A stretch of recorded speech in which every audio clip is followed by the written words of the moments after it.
Ulit, magandang umaga sa ating mga kapatid. Please ba tayo sa mga Panginoon? Amen.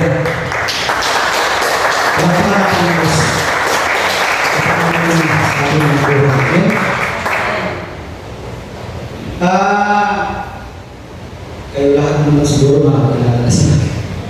Pakilala sana. Pero, ako nga pala si Brother Bo. Mag-aaral na tayo mga kapatid sa ating pag-aaralan ngayon. Sino ang familiar sa term cherry picking? Cherry picking.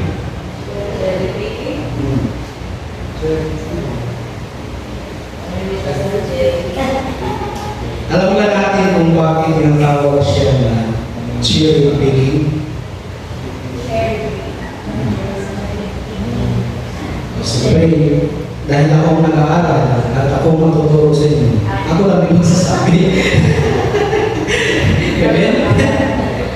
Sa kasanayan ng mga farmers, kadalasan na ginagawa ng mga farmers, ay sa panahon ng kanilang pag-aani, ay pinipili lamang nila yung magaganda at malusog na prutas galing po sa source.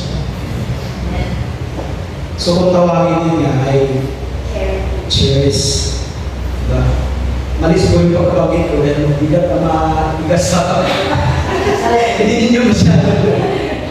Kaya doon nakuha yung term na cherry picking. Pag-aani o pamilintas. Ngayon, kapag may nakakakita nito na ibang tao,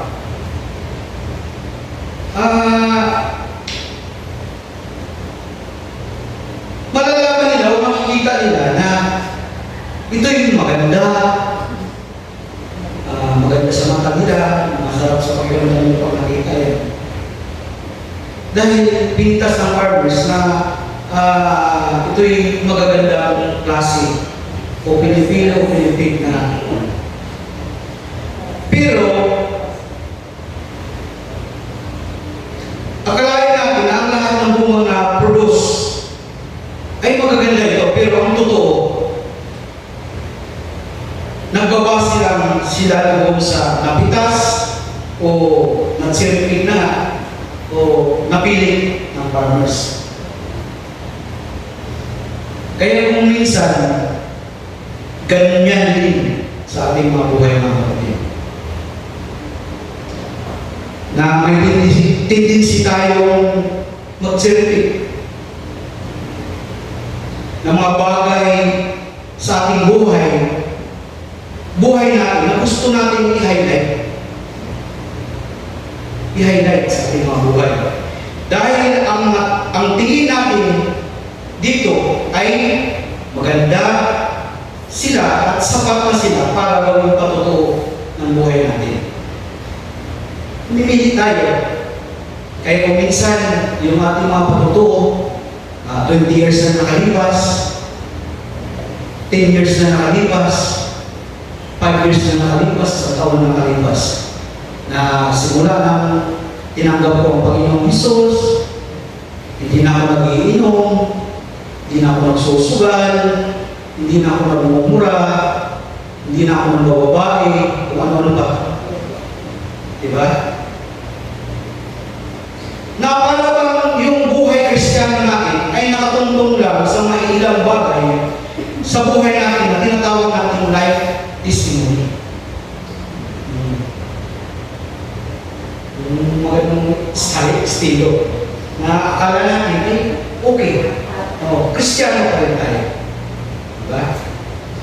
Kaya po, madalas tayong matatangay sa mga tumatayo, nagbibigay ng mga sanitized outline speeches bilang nagbibigay patotoo sa kanilang buhay. Masama ba ito? Hindi. Yung mga nagpapato, nasanitize sila ng mga outline speeches, nadadala tayo doon. Dahil nakita natin na yun na ang nangyari sa mga buhay nila. Pero hindi ito masama. Bagamat, kailangan natin isipin maigi sa ating mga buhay. Ano ang mas mabisang patotoo natin para sa buhay? Yun lang bang mga iilan sa ating buhay? O di kaya yung buong buhay natin na makikita nila na tuloy-tuloy kayo nagbabago. Hindi lang doon sa mga iilan na anongin natin.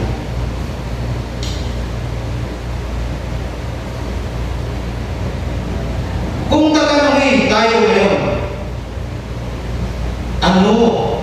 ano na ang magbabago sa ating mga buhay? Kung tinatanong tayo, tatanungin natin sa ating natin, ano na ba ang magbabago sa ating buhay?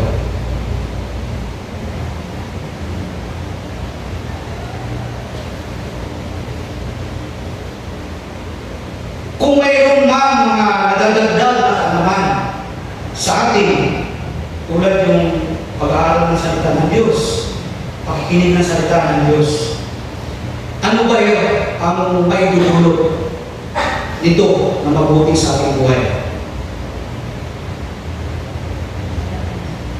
Sapagkat kung nananatili lang tayong nakatulad ng dati, bago tayo makakilala sa Panginoong Hesus, walang kabuluhan ang lahat na nalalaman natin sapagkat hindi naman sila nagre-resulta sa mag-isang katulong. Amen? Kaya tunghayan natin, pag-aralan natin ngayon mga kapatid, ang pamagat nito ay mabisa at patuto. Patuto.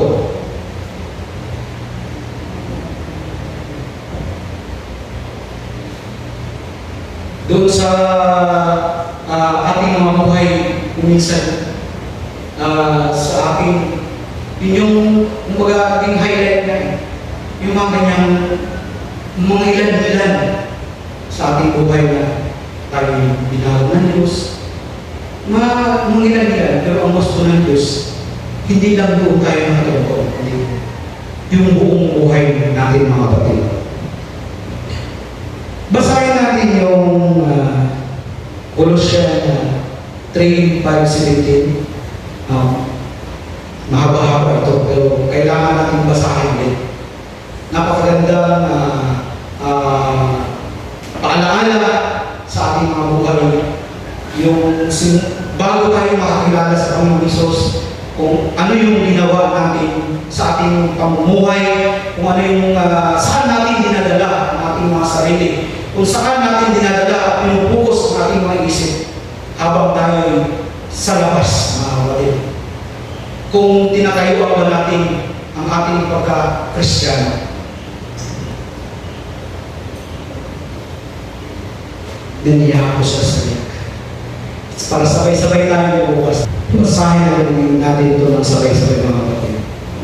Kaya't patayin na ninyo ang mga pagnanasang mga mundo, ang pakikiapit, karumihan, mahalay na sibuyo ng damdamin, masama pagnanasa, at ang kasakiman na isang buhay ng pagsamba sa Diyos. Dahil sa mga ito, tatanggap ng parusa ng Diyos ang mga taong ayaw pasakop sa Kanya. Kayo man ay namuhay din ayon sa mga pagnanasang iyon na kayo ay pinagkakaligan pa ng mga ito. Ngunit kayo, itapuhin na ninyo ang lahat ng galit, puot at sama ng loob. Iwasan na ninyo ang panlalakit at malaswang pananalita. Huwag kayo magsisinungaling sa isa't isa, sapagkat hinugat na ninyo ang dati ninyong pagkatao, pati ang mga gawa nito. Isinuot ninyo ang bagong pagkatao na patuloy na nagbabago at nagiging kalarawan ng Diyos na lumikha sa inyo, upang lalo ninyo siyang makilala. Kaya sa kalagayan ito, wala nang pagkakaiba, Griego at ang Hudyo, ang tuli at ang di-tuli, ang dayungan at ang hindi sibilisado, ang alipin at ang at siya'y nasa inyong lahat. Kaya nga, dahil kayo pinirang ng Diyos, minamahal niya at pinili para sa Kanya, dapat kayo maging mabait, mapagpakumbaba, mahinahon at mapagtiis. Magpasensya kayo sa isa't isa. Kung may pinanakit kayo kanino man, magpatawad kayo gaya ng pagpapatawad sa inyo ng Panginoon. At higit sa lahat, taglayin ninyo ang pagmamahalan na siyang nabubuklod sa lahat sa ganap na pagkakaisa. Paghariin ninyo sa inyong puso ang kapayapaang kaloob ni Kristo, sapagkat iyan ang dahilan kung bakit kayo tinawag sa isang katawan. Magpasalamat kayo lagi. Ang salita ni Kristo ay hayaan ninyong lubusang manatili sa inyong puso. Turuan ninyo at paalalahanan ang isa't isa ng may buong karunungan. Buong puso kayo umawit ng mga salmo, mga himno at mga awiting espiritual na may pagpapasalamat sa Diyos. At anuman ang inyong gagawin o sasabihin, gawin ninyong lahat sa pangalan ng Panginoong Yesus at sa pamamagitan niya ay magpasalamat kayo sa Diyos Ama. Amen. Agad-agad dito sa ating binasa, nababanaan ni Pablo kung anong klase ng mga Kristiyano ang nandyan sa Colossus. Nasa halip, ipamuhay niya ang pamumuhay Kristiyano, pero kabaligtaran ang nakikita ni Pablo sa kanila. Nakikita ni Pablo kung ano yung mga ginagawa ng mga Kristiyano. Yung mga pag-iisip nila, yung mga lakas nila, yung ginagawa nila sa pamumuhay nila araw-araw, nalilihis na landas. Kahit na inaako pa nila at sinasabi nila sila ay Kristiyano, pero nakikita ni Pablo na papunta sila sa kunoy. Kaya dito, inagapan ka ni Pablo sila na mga patay na kayo. Ibigis na ninyo ang bagong pagkatao. Dahil dati, nabuhay kayo ng ganyan. Kung papansinin na natin mga kapatid, yung mga bagong convert, allergies sila sa kasalanan. Yung dati ginagawa nilang kasalanan, na ginagawa naman talaga nila, pero sa pagdating sa kanila, naging allergies sila doon. Dahil may dagli ang pagbabago na ginawa ng Diyos sa kanila. Bagamat yung isip nila, hindi pa nabago, kaya doon tinuturuan dapat para maayon ang kanilang pag-isip doon sa gusto ng Diyos na pagbabago. Kaya kung titignan natin ito, mga kapatid, na kung may imagine natin kung ano ang kahintulan sa atin ngayon, maging matapat lang tayo sa ating mga sarili. Ano ang ating ginagawa kung nandun na tayo sa labas? Saan napupunta yung mga resources natin? Saan napupunta yung mga lakas natin? Ano ang mga pinapahalagahan natin sa ating mga buhay kung nandun na tayo sa labas? Sa panahon na ikay nag-isa, ano ang ginagawa? Ano ang iniisip mo? Sa panahon na naghapon na o gabi na, ano yung mga concern na pumapasok sa isip mo? Kaya kung minsan, yung ating mga pamumuhay, nakikita, hindi tingin naman talaga, na kahit hindi tayo husgahan, nakikita, nasisilip sa pamamagitan ng ating pamumuhay.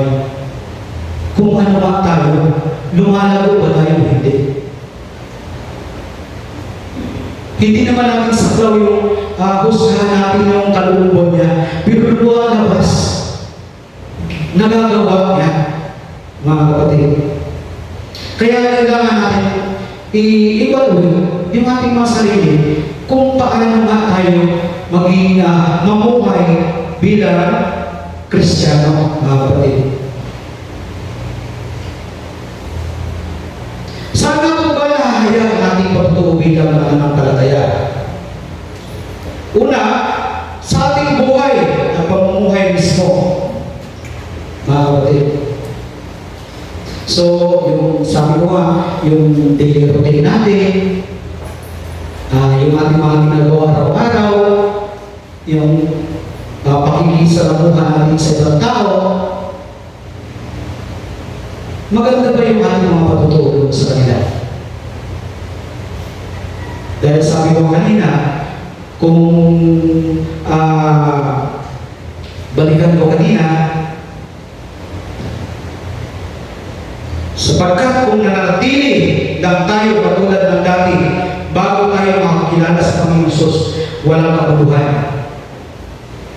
Ang lahat na ating nalalaman sapagkat hindi naman sila nagre-resulta ng isang patutuo. So, i-evaluate natin ang ating buhay Kristiyano. Dahil sa ginawa ni Pablo sa taga-Colossian, ito yung babanaan niya, ito yung nakikita niya. Namuhay na kayo dati na hindi pa rin kilala ang Panginoon. Pero bakit bumabalik kayo? Kaya nga, sabi ko kanina yung dagliga pagbabago ng bagong convert, pag hindi kasi mababantayan yung sarili niya sa kanyang pagbabago, dahan-dahan bumabalik siya sa lumang pagkatao niya. Kung hindi natin mababantayan yung ating mga sarili, dahan-dahan tayo bumabalik sa ating lumang pagkatao. At nahuhulog tayo kung ano-anong mga naririnig o mga kaalaman pa ang parang ginagawa natin excuses sa buhay. Na kahit mali na tayo, ayaw pa rin natin umigin. Na parang totoo pa rin para sa atin. Na ang walang mali at walang tama ay walang mali na pagkakasala na tama sa harapan ng Diyos. Pag sinasabing mali, mali yan sa Diyos. Kahit ano pa yung excuse natin na gagawin. Mga kapatid. Nandiyan po ba tayo? Amen. Huwag natin isara ang ating mga pandemya. Amen? Medyo mabigat ito mga kapatid sa atin. Dahil testimony natin ito bilang Kristiyan. Pamumuhay natin ito bilang Kristiyan. Dahil ang inasahan ng Diyos na tayo'y hindi ramay, ang inasahan ng Diyos na tayo'y mababago tuloy-tuloy at hindi bumabalik sa lumang pagkatao. Para kay Pablo, ang dulot ng wastong kaalaman tungkol sa Diyos ay nahahayag mismo ang buhay at pamumuhay sa Kristiyano. Kaya sinabi ko kanina, madaling tawag ito, husgahan. Madaling husgahan ni Pablo. Dahil kung tayo'y namuhay ng wasto sa kaalaman, ay may hayag ito sa ating mga pamumuhay Kristiyano. Pero yung wastong kaalaman na ating naririnig at na-absorb sa ating mga puso at isip, kung hindi natin ito ginagawa, iba ang makikita ng tao sa atin. Dahil upang may ganap ito, kailangan natin maunawaan ang pagkakaiba ng dati ng buhay na hiwalay kay Kristo. Ano yung dati nating buhay? Hiwalay kay Kristo. At ang bagong buhay na taglay natin bilang mga nakipag-isa na sa Kanya. Kaya binabanggit niya nung binasa natin na sila man ay namumuhay din bilang makasanlibutan. Ngunit ngayon, bilang hinihirang na ng Diyos at iba na ang inasahang makikita sa kanilang pamumuhay, ay ito ay pinakita sa kanila sa dalawang kapag-alan. Yung sa highlight ng mga kapatid. Kayo man ay namumuhay din ayon sa mga pagnanasang yun nang kayo ay pinaghalian pa ng mga ito. So yung titingnan natin, kailangan araw-araw i-evaluate natin, maging totoo at tapat tayo sa sarili. Itatanong natin, Lord, binago mo na ako. Binago mo na ako.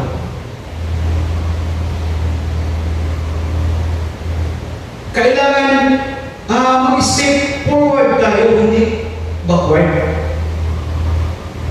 Dahil nandito tayo, ano ba, sino ang inaalayan natin? Makapangyarihan Diyos. Siya ang may-ari at siya ang may lalang na lahat. Pati buhay natin. Nakakasiguro tayo na kung tayo ay matapat sa harapan niya, matatanggap natin yung mga pangako niya. Makakarating tayo sa buhay ng walang hanggan na kapatid. Kaya isuotin niyo ang mga bagong pagkatao na patuloy na nagbabago, nagiging kalarawan. Ito mga kapatid. Kaya sinasabi ni Pablo sa kanila na isuot ang bagong pagkatao at patuloy na nagbabago. Dulo sa binhi ito ay naging kalarawan natin ang Diyos. Hindi natin maging kalarawan ng Diyos kapag hindi natin ginagawa ito. Nagsasabi lang tayo, huwag natin sabihin na si Kristo ay mahalaga sa atin, samantala yung mga ginagawa natin ay laban kay Kristo. Nakuha natin mga kapatid. Huwag kayong mag-alala sa mabibigat ng sinasabi ng salita ng Diyos. Dahil kung masasaktan kayo rito, una na masasaktan. Dahil ako unang tinabangan ito na ako'y mag-aaral. Mabigat siya. Mahirap. Pero gusto ng Diyos eh. Mahirap. Yung pagbabago natin, mahirap. Pero ito yung gusto ng Diyos. Namamuhay tayo, nakalugod-lugod, ang ganda ng kanta natin. Diba? Na maging kalugod-lugod tayo sa kanta. Sayang naman kung ating pag-awit tayo, ating maging gawa, maging walang kauluhan. Mga kapatid.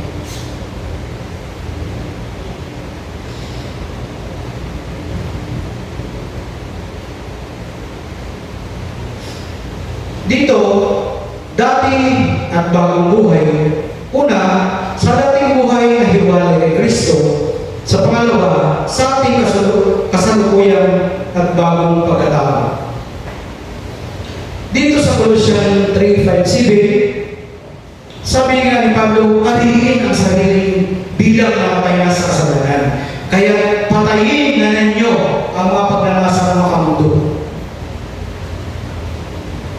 Ano daw yung patayin? Amen. Dito sa mga kasalanan na binabagay ni Pablo mga kapatid, lahat na ito nag-originate sa ating kalooban. Bago pa man lumabas. Inaalagaan at namumugad na sa ating mga sarili. Tulad ng pakikiapin.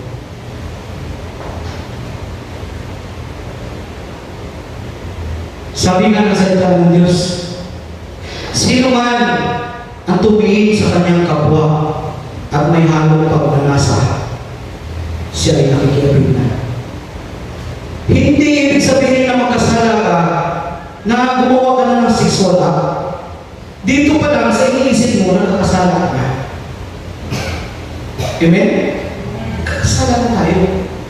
Nandito pa sa ating mga puso, sa ating isip, kakasala na tayo. Itong pakikiapin ay ang tawag nito English ay adultery. Pero ang pinanggalingan nito ay yung pornea. O pornography ba yun? Porno.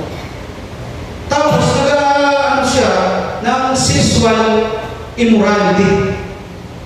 Hindi lahat ng sexual immorality ay nag-adultery. Dahil yung adultery ay gawain lang yun na may asawa. Nakuha niya? Yung walang asawa, pero gumagawa rin ng sexual act, ang tawag doon ay fornication. Kung tayo mga Kristiyano ng mga kapatid, at nandito pa rin, sinisipit-sipit natin at inaalagaan natin sa ating mga isip, itong mga mabibigat na ginagawa ng mga kagulusyan. Iwasan na natin. Tanggalin na natin. Sa akin sarili, ganun na dito. Kasi naman pero gumagawa ko ito.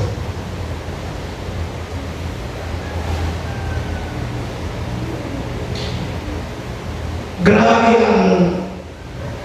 ang problema na dumating sa aking buhay dahil sa Kristiyano na ako, gumagawa ako ng ganito. Pero salamat sa Diyos na sa araw-araw ng kabutihan niya,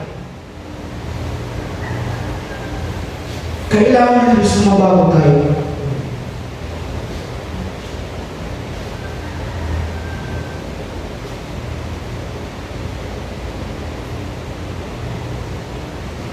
Dahil dito mga kapatid, ang sabi nito sa verse 6, ang mga tao ayaw pasakop sa Kanya. Ano mangyayari? Amen. Dinadagdag pa niya dito, maliban doon sa pakikiapid, karumihan, simbuyan ng damdamin, masamang pagnanasa at mga pa, yung kasakiman. Ano ba yung nakikita natin sa taong sakit? Yung pilit, pinipikit yung mata, na mayroon namang taong nangangailangan ng tulog. Pilit niya pinipikit yung mata niya. Ayaw niyang tumunan. Yung taong nangangailangan. Anong ibig sabihin nun? Sakit. Na lahat ng ating makita, ating lahat. Lahat ng ating pinaghirapan natin lahat. Na kahit yung iba na sa kanila ay gusto rin natin ating din. Sakit. Halimbawa, mayroon namimigay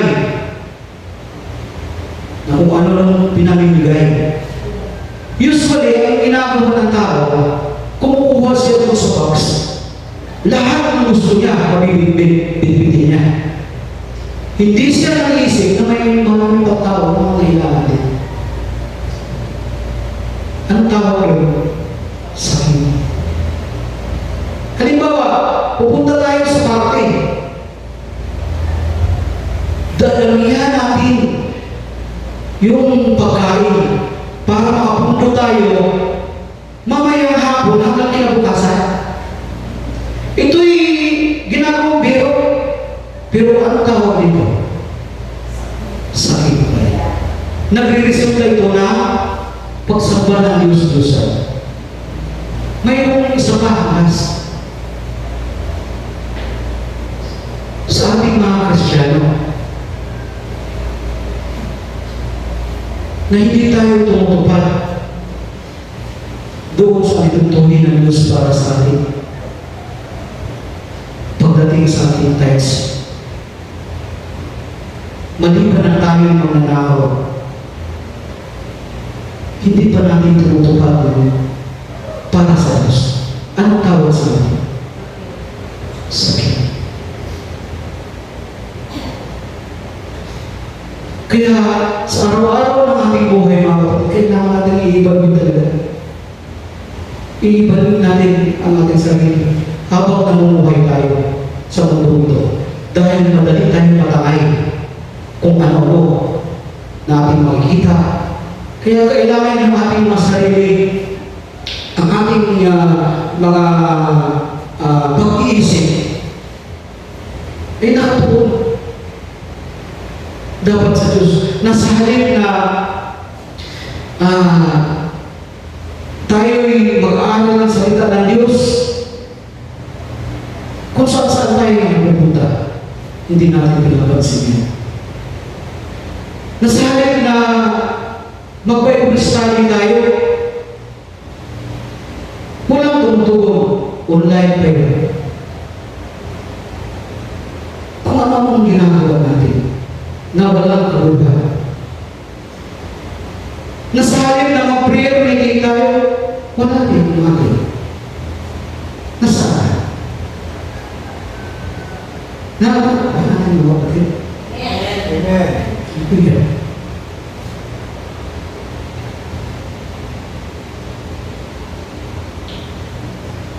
Kaya itakwil na ang masamang gawa ng ating lumang pagkatao, sapagkat ang mga gawa ng ating dating pagkatao ay inalis na.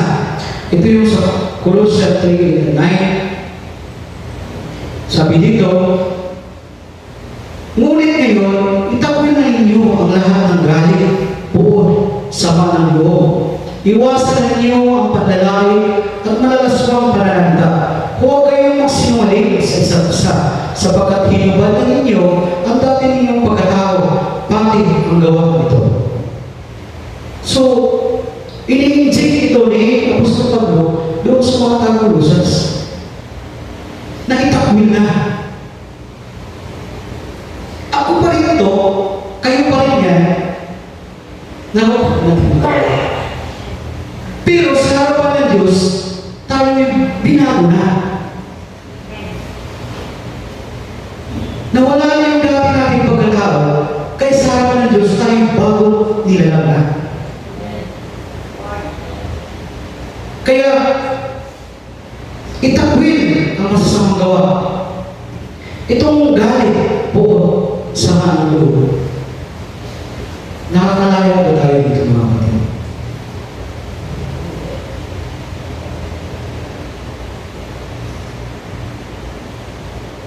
Mahirap kung Kristiyano na tayo. Dala-dala pa rin natin ito sa mga loob. Galit po sa laban ito sa ating pamumuhay Kristiyano. Dahil marami madadamay. Dahil sensitive ka sa mga bahay. Nakakala mo, kung pinagsabihan ka, iba ang pagkaintindi mo. Binago na tayo, bakit binibig pa rin natin ito? Yung galit, puot, sama ng loob.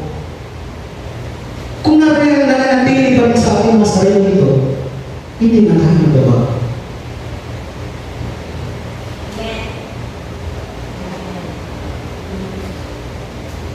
Kaya sabi ni Pablo, kung balikan ninyo, pati ang nagawa ito. Bakit? Dahil sa laban ito, sa pamumuhay natin Kristiyano, kailangan iwaksin natin. Kahit sabihin natin, ako pa rin ito, pero binago na tayo ng Diyos. Panindigan natin sa ating sarili na tayo ay binago ng Diyos. Amen? Sa ating kasalukuyan at bagong pagkatao,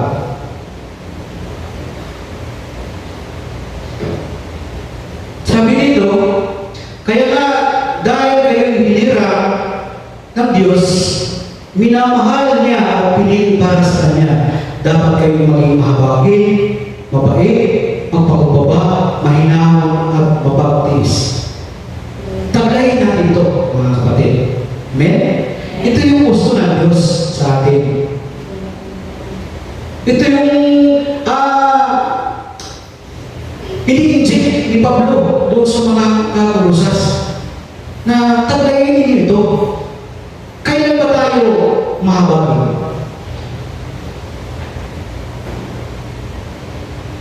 Kailan ba tayo mabait?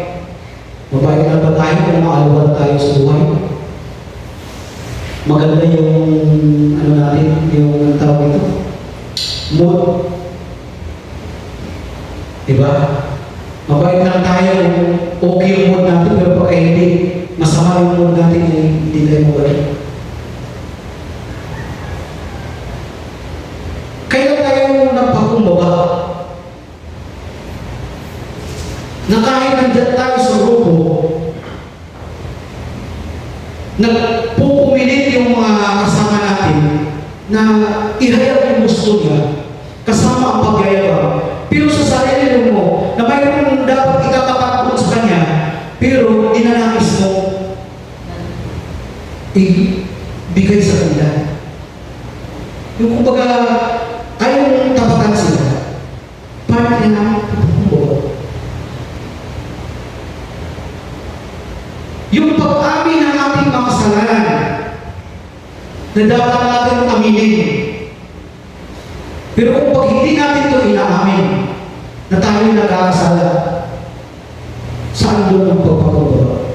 Yung pag-amin natin kung sino man yung nagawa natin ng kasalanan o doon man sa harapan ng Diyos sa pag-amin, nagpapagawa tayo, mga kapatid. Kailan tayo mahinahon? Kailan tayo mapagtiis? Nasusukat ito mga kapatid sa panahon na tayo ay yung tawag ito, aligaga sa buhay. Itong mga ito, doon nasusukat ito. Lalo na yung nagmamadali ka. Lalo na kung yung focus mo ay yung mga bagay na gusto mong abutin. Nawawala yung mahinahon at yung pagtitiis. Okay ba tayo mga kapatid?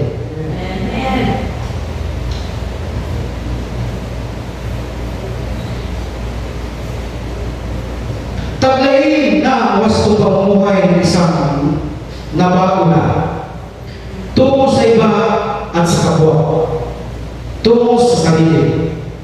Yung una, taglayin na wasto pamumuhay ng isang nabago na tungo sa iba at sa kapwa, sa mananampalataya. Dito sa Colossians 3:13-14, sabi dito, magpasensya ka, magpasensya kayo sa isa't isa. Kung may nanakit kayo kaninuman, magpatawad kayo, kaya napapatawad sa inyo ng Panginoon. At higit sa lahat, taglayin ninyo ang pagmamahalan na siyang nabubuklod sa lahat sa ganap na pagkakaisa. Bakit kaya? Kapag nagbibitaw ko ng salita, may nasasaktan. Bakit kaya? Kapag nagbibitaw ko ng salita, bis dapat magkakasa, natitibay.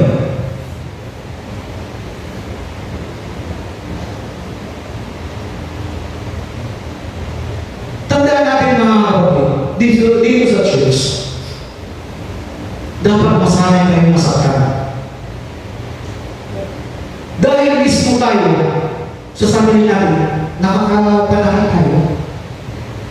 Siguro yung iba, nagpapasensya na hindi na lang pinapansin. Amen? Papasensya. Pero kung hindi ka naman talaga makatulog, pwedeng pag-usapan yung mga bagay niya at magpapatawad, mga kapatid. Tulad ng pagpapatawad ng Panginoon Jesus. Amen? Amen. Dahil kung yun yung nangyayari, di ba? May minsan, ayaw ko na doon sa leader na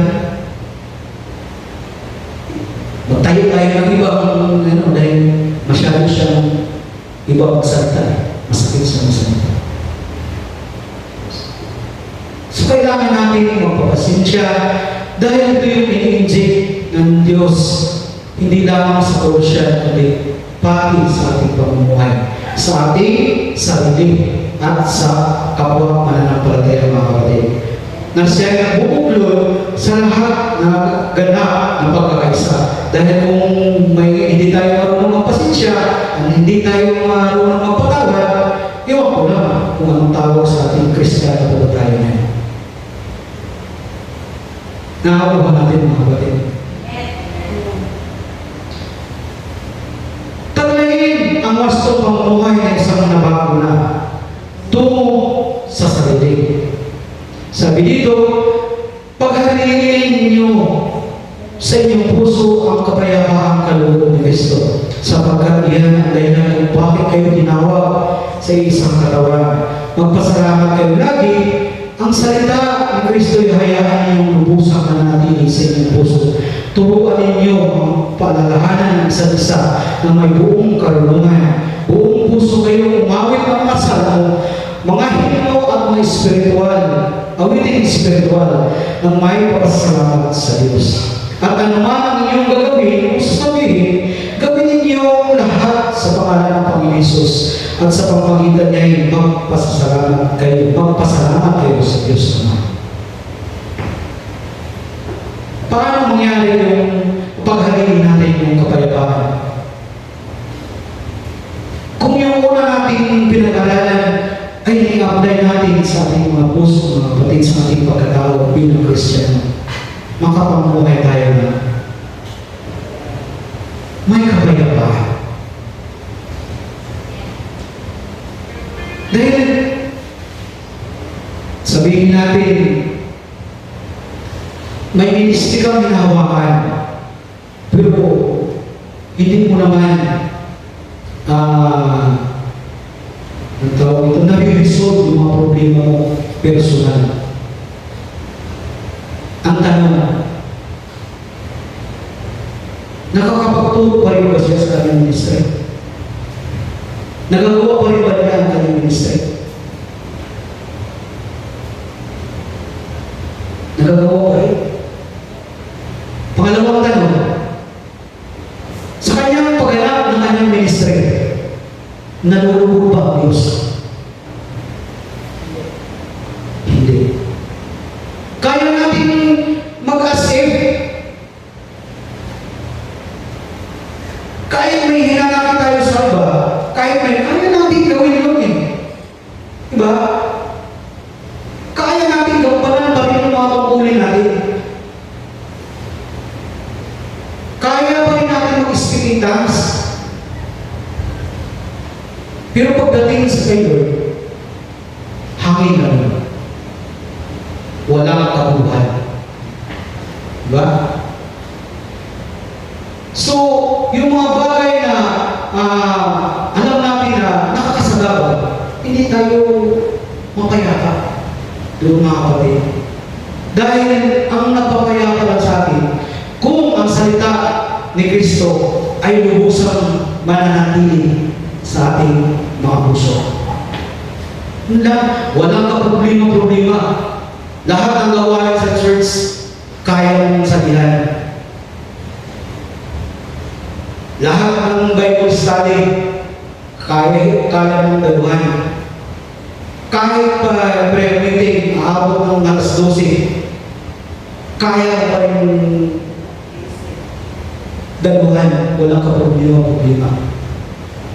Dahil nananatili sa ating puso ang salita ng Diyos. Hindi kayo nagbibigay sa atin na English yung palagi sa araw-araw ng ikaw ang buhay.